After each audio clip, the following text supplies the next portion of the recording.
이사야 1장 1절에서 20절까지의 말씀. 유다 왕 우시아와 요담과 아하스와 히스기야 시대의 아모스의 아들 이사야가 유다와 예루살렘에 관하여 본 계시라. 하늘이여 들으라, 땅이여 귀를 기울이라. 여호와께서 말씀하시기를 내가 자식을 양육하였거늘 그들이 나를 거역하였도다. 소는 그 임자를 알고 나귀는 그 주인의 구유를 알건만은 이스라엘은 알지 못하고 나의 백성은 깨닫지 못하는도다 하였도다. 슬프다 범죄한 나라요, 허물진 백성이요, 행악의 종자요, 행위가 부패한 자식이로다. 그들이 여호와를 버리며 이스라엘의 거룩하신 이를 만홀히 여겨 멀리하고 물러갔도다. 너희가 어찌하여 매를 더 맞으며 배역을 거듭하느냐. 온 머리는 병들었고 온 마음은 피곤하였으며 발바닥에서 머리까지 성한 곳이 없이 상한 것과 터진 것과 새로 맞은 흔적뿐이거늘 그것을 짜며 싸매며 기름으로 부드럽게 함을 받지 못하였도다. 너희의 땅은 황폐하였고 너희의 성읍들은 불에 탔고 너희의 토지는 너희 목전에서 이방인에게 삼켜졌으며 이방인에게 파괴됨 같이 황폐하였고 딸 시오는 포도원의 망대같이 자매밭의 원두막같이 에워싸인 성읍같이 겨우 남았도다. 만군의 여호와께서 우리를 위하여 생존자를 조금 남겨두지 아니하셨더라면 우리가 소돔 같고 고모라 같았으리라. 너희 소돔의 관원들아 여호와의 말씀을 들을지어다. 너희 고모라의 백성아 우리 하나님의 법에 귀를 기울일지어다. 여호와께서 말씀하시되 너희의 무수한 재물이 내게 무엇이 유익하뇨. 나는 순양의 번제와 살찐 짐승의 기름에 배불렀고 나는 수송아지나 어린 양이나 순염소의 피를 기뻐하지 아니하노라. 너희가 내 앞에 보이러 오니 이것을 누가 너희에게 요구하였느냐. 내 마당만 밟을 뿐이니라. 헛된 재물을 다시 가져오지 말라. 분양은 내가 가증히 여기는 바요. 월삭과 안식일과 대회로 모이는 것도 그러하니 성애와 아울러 악을 행하는 것을 내가 견디지 못하겠노라. 내 마음이 너희의 월삭과 정한 절기를 싫어하나니 그것이 내게 무거운 짐이라. 내가 지기에 곤비하였느니라. 너희가 손을 뗄 때에 펼 때에 내가 내 눈을 너희에게서 가리고 너희가 많이 기도할지라도 내가 듣지 아니하리니 이는 너희의 손에 피가 가득함이라. 너희는 스스로 씻으며 스스로 깨끗하게 하여 내 목전에서 너희 악한 행실을 버리며 행악을 그치고 선행을 배우며 정의를 구하며 학대받는 자를 도와주며 고아를 위하여 신원하며 과부를 위하여 변호하라 하셨느니라. 여호와께서 말씀하시되 오라 우리가 서로 변론하자. 너희의 죄가 주홍 같을지라도 눈과 같이 희어질 것이요 진홍같이 붉을지라도 양털같이 희게 되리라. 너희는 즐겨 순종하면 땅의 아름다운 소산을 먹을 것이요 너희가 거절하여 배반하면 칼에 삼켜지리라. 여호와의 입의 말씀이니라. 아멘. 지금 세계가 엄청난 진통을 앓고 있습니다. 사람이 할 수 있는 일도 있는데 사람이 막을 수 없는 일들이 터지고 있어요. 천재지변이 곳곳에서 일어나는데 정말 상상할 수 없는 뉴스 때마다 그런 얘기가 나오죠. 지금까지 경험해보지 못한 그런 재해들이 계속 일어납니다. 그런데 우리가 느끼지 못합니다. 은혜입니다. 왜 그럴까요? 이상하게 빗사이로 막가처럼 위기가 우리나라만 살짝 건드리고 가는 것 같아서 약간 두렵습니다. 오늘도 비가 막 장대비가 막 쏟아지기 시작하니까 살짝 겁이 나더라고요. 그래서 옆에 공사하는 데는 괜찮을런지 그런 걱정도 되고 여러 걱정이 있습니다. 근데 국가적인 위기, 세계적인 위기가 지금만 있었던 것은 아니에요. 계속해서 세계적인 위기는 있었고 또 그 위기가 닥쳐오던 시기들은 어떻게든 또 극복하고 나올 수 있는 또 하나님의 은혜들도 있었습니다. 그 위기 중에 하나, 그것도 세계적인 위기예요. 물론 이스라엘에게 집중해서 이사야서가 쓰여져 있기는 하지만 이 위기는 사실 세계적인 위기이기도 해요. 왜냐하면 강대국 아수르가 이제 성경에서는 이제 발흥하여서 세계적인 정복 전쟁을 일으켜 나가는데 그 정복 전쟁의 한 나라도 있죠. 아주 코딱지만한 나라. 이 바로 유다. 이스라엘과 유다도 아니에요. 유다 하나. 요걸 가지고 지금 얘기를 하는 거예요. 이 위기를 어떻게 극복해야 되고 어떻게 이 위기에서 나올 수 있을까? 이 위기를 어떻게 또 진단해야 될까를 오늘 이사야서는 긴 구절들을 통해서 설명을 합니다. 그래서 여러분이 이사야를 통해서 그 위기에 대한 것과 또 하나님의 은혜에 대한 것들을 깨달아 하시면 이사야서를 잘 읽었다 생각이 들어요. 이사야서를 통해서 하나님의 은혜를 깨달아 하시길 주의 이름으로 축복합니다. 자, 1절을 보겠습니다. 오늘 본문의 1절을 보시면 이 1절은 이사야가 활동했었던 시기가 간략하게 기록되어 있습니다. 유다 왕 우시야와 요담과 아하스와 히스기야 시대에 아모스의 아들 이사야가 유다와 예루살렘에 관하여 본 계시다. 자, 물론 이제 우시야 아주 좋은 왕이었죠. 나중에 이제 좀 교만해서 자기가 제사를 지내다가 이제 문둥병이 들어서 문제가 생기긴 했지만 우시야 좋은 왕이에요. 그리고 요담 아버지를 대신해서 빨리 등극하긴 했는데 조금 짧았습니다. 우리가 잘 모르는 사람이고, 그 다음에 아하스와 히스기야는 웬만한 분들은 아시기도 하고 듣긴 들었는데 모르는 분들도 있어요. 일단 아하스는 악한 왕이에요. 아주 못된 왕이 유다에 등극을 합니다. 그게 바로 아하스고, 그 다음에 성군으로 우리가 많이 또 병든 사람들에게는 아주 모델처럼 여겨지는 분이죠. 그 다음에 히스기야입니다. 사실상 이사야에서 조명하고 있는 왕은 아하스와 히스기야예요. 이 두 왕을 어떻게 보면 비교한다고 해도 되겠습니다. 두 왕을 비교해서 지금 다음 세대에게 무엇이 옳은 왕이고 무엇을 따라가야 될지에 대해서 너희들이 생각해야 된다라는 것을 이사야서 전체가 그것을 가르쳐 주려고 하는 거예요. 자, 아하스 때 일어난 일입니다. 최악의 왕이었던 아하스 때 일어난 일 한번 보세요. 이사야서 7장에 나와 있는데 7장에 보시면 7장 1절부터 2절까지의 말씀을 보니까 우시야의 손자여 요담의 아들인 유다의 아하스 왕 때에 아람의 르신 왕과 르말라의 아들 이스라엘의 베가 왕이 올라와서 예루살렘을 쳤으나 능히 이기지 못하니라. 어떤 사람이 다윗의 집에 알려 이르되 아람이 에브라임과 동맹하였다 하였으므로 왕의 마음과 그 백성의 마음이 숲이 바람에 흔들림 같이 흔들렸다. 자, 요약을 하면 이렇습니다.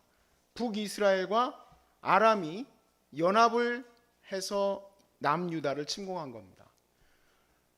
있을 수 없는 얘기입니다. 왜냐하면 이스라엘은 유다의 형제 나라예요. 비록 분단되어 있기는 하지만 형제잖아요. 그러니까 우리로 보면 딱 이거예요. 북한이 일본하고 연합을 해서 한국을 침공한다는 거예요. 이게 말이 되냐? 너네는 우리하고 똑같은 성씨 아니냐? 북한 이씨도 있고 김씨도 있고 박씨도 있는데 일본은 무슨 성씨가 있어요? 나카무라가 있잖아. 나카무라가. 어떻게 너네들이 그렇게 나카무라가하고 이씨하고 연합해가지고 우리를 공격해? 근데 그렇게 해가지고 열받는 게 아니라 간담이 선을 한 거예요. 못 이길 것 같은 거예요. 두려운 거예요. 그 두려움 가운데 있는데 이사야서 7장의 말씀은 하나님이 이렇게 얘기하십니다. 악한 왕 아하스에게 두려워하지 마라. 두려워 죽겠는데 두려워하지 마라. 그래서 두려워서 어떻게 할까요? 우리는 선택하게 돼요. 뭐든지 우리는 선택하게 되는데 두려워서 선택하는 것은 하나님이 기뻐하지 않는 것을 선택한 거예요. 그래서 지게 됩니다. 자, 이게 이제 아하스의 왕에 대한 얘기입니다. 자, 오늘의 본문으로 들어오게 되는데 오늘 본문 1장은 사실 시대적으로 보면 뒤의 얘기지만 서두 부분에 일단 확 끌어서 쓰고 있습니다. 히스기야 때에는 아람 정도가 아닙니다. 아수르 제국이 사네립 이제 그 아수르의 군대를 보내서 멸망시키기 시작하는데 이걸 막아보자. 아하스가 전쟁터에서 죽어버렸어요. 그리고 다윗의 묘실에 들어가지도 못합니다. 아주 불명예스러운 죽음이었어요. 그래서 그거를 나는 안 하겠다. 선왕이 잘못했으니까 나는 잘 이겨보겠다 해서 이사야가 어떻게 했느냐. 연합군을 조성합니다. 저 아수르가 무서우니까 북쪽에 있는 아수르, 그러니까 우리로 보면 한 러시아쯤으로 보시면 돼요. 아주 강대국이에요. 근데 이 아수르가 이제 내려오려고 하니까 연합군을 펼치니까 남쪽에 있었던 왕들을 다 연합을 펼쳐요. 당연히 이집트 들어가죠. 당연히 모압도 들어가고 암몬도 들어가고 에돔도 들어가요. 다 형제들이에요. 시돈도 들어가고 또 뭐 있었지? 블레셋도 들어가고 애굽도 들어가고. 그렇게 이제 연합을 펼쳤는데 이사야가 뭘 얘기를 하느냐? 연합 펼치면 안 된다는 거예요. 그런 거에 의지하지 마라. 쉽게 말해서 사람 의지하지 마라. 근데 말을 안 들어요. 히스기야가 초반에. 그래서 열심히 그 사람들하고 정치적으로 연합을 펼쳤는데 무너져 내렸습니다. 그래서 그 배경이 1장에 써 있잖아요. 너희들이 오두막처럼 예루살렘 하나 남아있다. 거기 뺑 둘러가지고 포로로 완전히 이제 굶겨 죽이는 거죠. 굶겨 죽이려고 딱 지금 진을 치고 있는 상황에 들어가기 전에 지금 배경은 이사야서의 시작은 그렇게 서막이 쫙 시작하고 있는 거예요. 사실 이 서막까지 들어오려고만 해도 한 30주는 설교해야 될 것 같아. 간단하게 설명을 드렸어요. 아무튼 아하스와 히스기야가 중요한 비교 대상이에요. 그리고 히스기야의 초반에 완패당한 이후에 히스기야가 완패당하고 끝날까요? 아닐까요? 안 끝나죠? 그렇게 되면 재미없잖아요. 그리고 다시 회복이 되는데 그 회복의 전까지가 앞에 들어와 있어요. 말 그대로 이사야서는 지금 풍전등화처럼 다 멸망하기 직전 앞에 와 있는 그 상황 가운데서 말씀이 전해지고 있는 겁니다. 예언이. 자, 아하스 왕 때에 당연히 이사야가 아하스 왕에게 이러면 안 됩니다. 절해야 됩니다. 하나님의 예언의 말씀들을 전해줬겠죠. 당연히 아하스는 악한 왕이고 심지어는 자기 아들을 불에다가 집어던지는 그러한 재물 의식도 했었으니까. 그런 왕이었기 때문에 이사야의 말은 듣지도 않았습니다.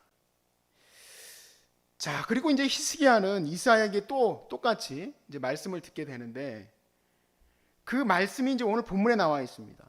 자, 이런 위기가 왜 닥쳤느냐는 얘기예요. 왕이시여, 왜 이 유다에 이런 위험과 어려움이 닥치게 됐습니까? 그 이유는 이스라엘의 죄 때문입니다. 듣기 좋을까요? 싫을까요? 싫죠. 왜냐하면 현실성이 없는 얘기예요. 현실적으로 지금 국가적인 위기가 풍전등화처럼 흔들리고 있는 상황 가운데에서 이스라엘의 죄 때문입니다. 그러니 하나님 앞에 돌아와야 합니다. 뭘 말 같지도 않은 소리야. 지금 F 몇 기가 들어오는지 모르겠다. 아무튼 뭐 그런 거 들어와야 되고 아이언돔이라고 해가지고 쫙 미사일들을 쫙 세워놓고 국가적인 연합 G2를 하든 G7을 하든 G11을 하든 G11을 한다고 그러죠 지금은. 그렇게 연합군 전책을 펼쳐서 이렇게 싸우려고 해야지 하나님 앞에 회개한다. 여러분 그때나 지금이나 똑같은 정서라고 보시면 돼요.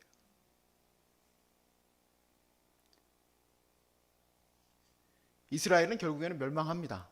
히스기야 이후로 급속도로 국가의 그 기력이 쇄신해요. 쇠잔해져요. 그런데 이렇게 멸망하게 된 이후에 이스라엘 백성들은 다시 포로로 잡혀갔다가 돌아오게 되죠. 돌아오게 된 백성들에게 이 이사야서는 굉장히 중요한 교과서예요. 포로에서 돌아와서 우리가 위기를 또 닥치게 되었을 때 그 위기는 무엇 때문이냐는 얘기예요. 그 위기는 죄 때문이다. 어차피 말 안 듣는 왕들 그거에 대해서는 이제 얘기할 거 없지만 이 예언서가 지금 몇백 년 뒤에 일어날 이스라엘의 그 후손들은 이게 우리 죄 때문이구나 하고 깨닫게 하는 거고, 동일하게 중세시대의 그리스도인들도 우리 죄 때문이구나 하고 깨달아야 되는 거고, 지금 2020년이죠. 2020년. 요즘 가끔가다 뭐 2025년에는 뭐가 어떻게 되고 2026년에는 어떻게 되고 도대체 언제 있을 얘기하고 생각해 보니까 5년밖에 안 남았네. 텔레비전에서 2020년 터미네이터 출동, 뭐 이렇게 터미네이터 갑자기 나타나고, 그거 막 미래적인 얘기인 것 같은데 그게 이제 지금 2020년이야. 와, 우리 되게 많이 살았다, 그렇죠? 우리가 많이 산 게 아니고 인류가 이렇게 오래 살았어요. 아무튼 지금 이 시대에 살아가는 저희에게도 동일한 메시지라는 얘기예요. 왜 위기가 닥쳤느냐?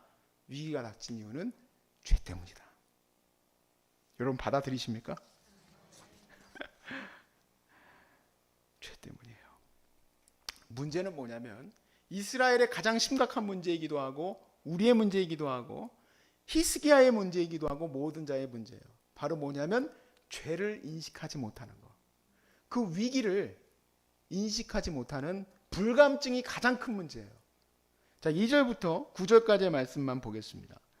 하늘이여 들으라, 땅이여 귀를 기울여라. 그러니까 하나님도 답답하시니까 하늘과 땅을 향해서 얘기를 하는 거예요.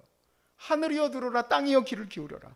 여호와께서 말씀하시기를 내가 자식을 양육하였거늘 그들이 나를 거역하였도다. 소는 그 임자를 알아보고 나귀는 그 주인의 구유를 알건만은 이스라엘은 알지 못하고 나의 백성은 깨닫지 못하다. 불감증이야. 그러니까 말 그대로 이 본문의 1절부터 2절부터 9절까지의 말씀의 핵심은 뭐냐면 왜 너네들은 못 알아듣냐 이 얘기예요. 소도 알아듣고 개도 알아듣고 짐승들이 알아듣는데 왜 너네들은 왜 못 알아듣냐, 왜 못 깨닫냐 이 얘기야. 왜 못 깼냐. 슬프다 범죄한 나라여, 허물진 백성이여, 행악의 종자여, 행위가 부패한 자식이로다. 그들이 여호와를 버리며 이스라엘의 거룩하신 이를 만홀히 여겨 멀리하고 물러갔도다. 너희가 어찌하여 매를 더 맞으려고 폐역을 거듭하느냐. 온머리는 병들었고 온 마음은 피곤하였으며 바닥에서 머리까지 성한 곳이 없이 상한 것과 터진 것과 새로 맞는 흔적뿐이거늘 그것을 짜며 싸매며 기름으로 부드럽게 함을 받지 못하였도다. 너희의 땅은 황폐하였고 너희의 성읍들은 불에 탔고 너희의 토지는 너희 목전에서 이방인에게 삼켜졌으며 이방인에게 파괴가임 같이 황폐하였고 딸 시온은 포도원의 망대같이 참외밭의 원두막같이 애워싸인 성읍같이 겨우 남았도다. 만군의 여호와께서 우리를 위하여 생존자를 조금 남겨두지 않으셨다면 우리가 소돔 같고 고모라 같으리라. 자, 우리가 몸에 이상이 오죠. 몸에 문제가 생기면 이상이 그 알람이 이제 울립니다. 뭐 예를 들면은 열이 갑자기 난다든지 또 그리고 밥도 잘 못 먹게 된다든지 또는 막 통증이 심하게 온다든지 이러면 그게 몸이 지금 안 좋다고 너 몸 안 좋아하고 알려주는 거예요.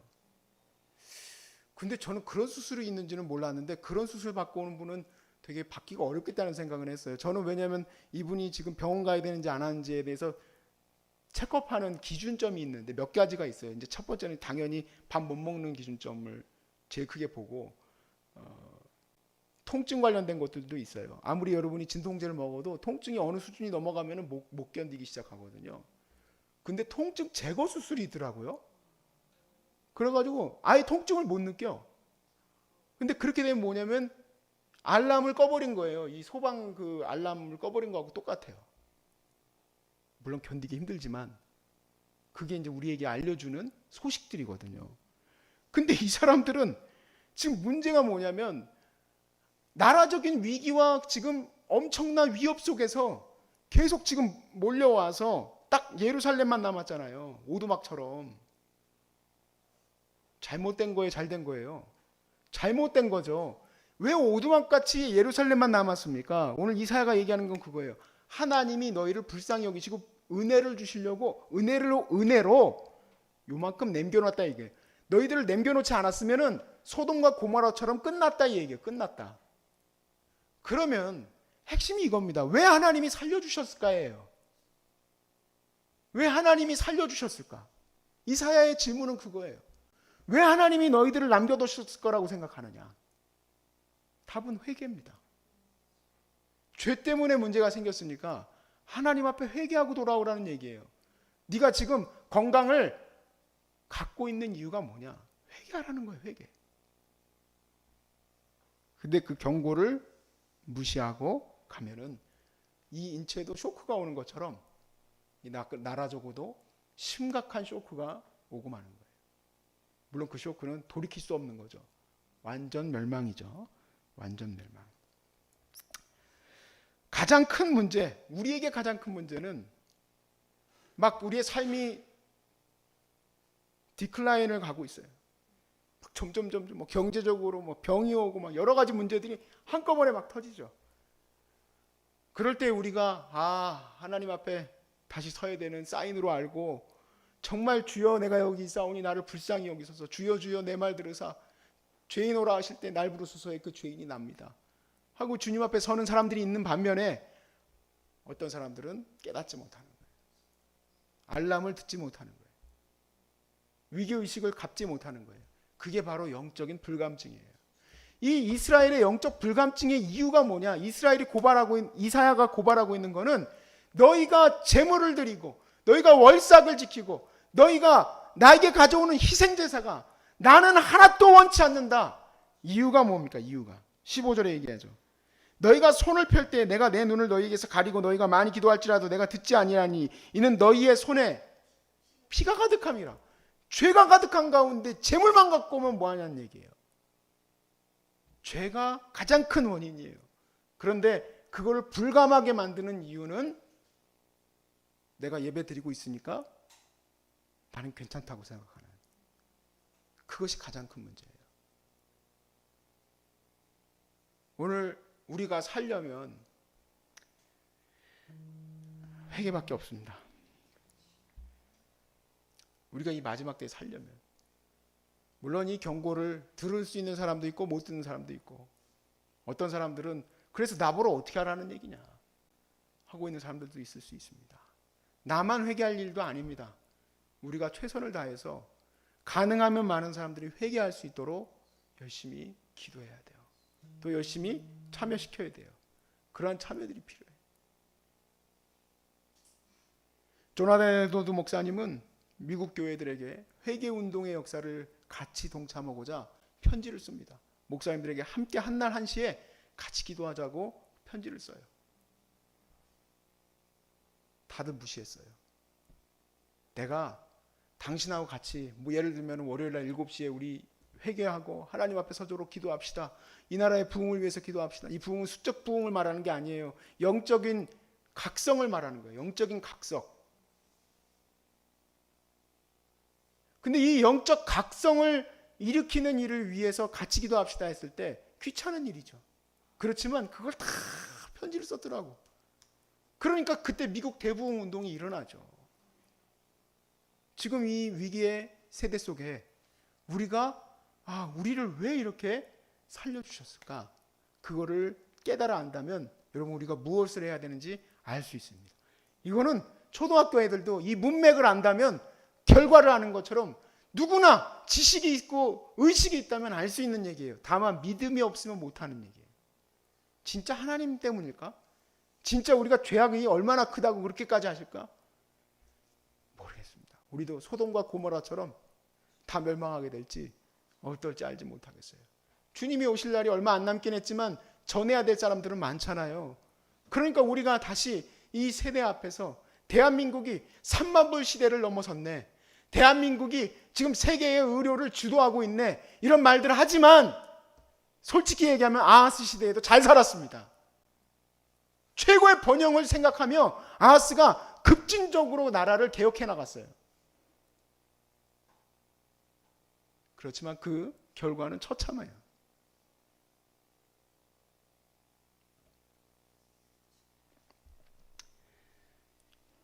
저도 어떻게 할지 몰랐었는데 이렇게 암 환자들을 모아주시면 열심히 교회들의 성도들을 잘 회개운동의 역사에 같이 동참을 하고 내가 얼마나 큰 죄인인지 깨닫고, 이게 사람을 어떻게 죽이는지를 몰라요. 어떨 때 죄를 짓는지 아십니까? 사람이 편안해지면 죄를 짓는 거예요. 자기가 열심히 밑에서부터 이렇게 치고 싸우고 열심히 설교 준비하고 있을 때는 죄질 시간이 없어요. 저는 아침에 눈 뜨면 설교 준비, 밥 먹고 나면 설교 준비해야 되니까 죄질 시간도 없어. 근데 부목사들이 월요일, 화요일, 수요일, 목요일, 금요일, 토요일 다 설교하고 나는 어쩌다가 한번 이렇게 올라와가지고 목요일날 여러분 할렐루야 임할지어다 하고 내려가면은 나도 죄질 수밖에 없는 거. 내가 인간인데 어떻게 안 그럴 수가 있어. 이게 불감증은 똑같은 거. 이스라엘하고 예배 드리고 있으면 하나님이 나 잘 살려주고 있는지 알고 있는 거하고 똑같은 거예요. 우리나라가 불감증에서 나와야 될 줄로 믿습니다. 여러분 교회가 죄에 대해서 민감하고 함께 기도하는 교회가 되길 바랍니다. 여러분의 각 삶이 하나님을 더 갈망할 수 있는 삶이 되시길 주의 이름으로 축복합니다.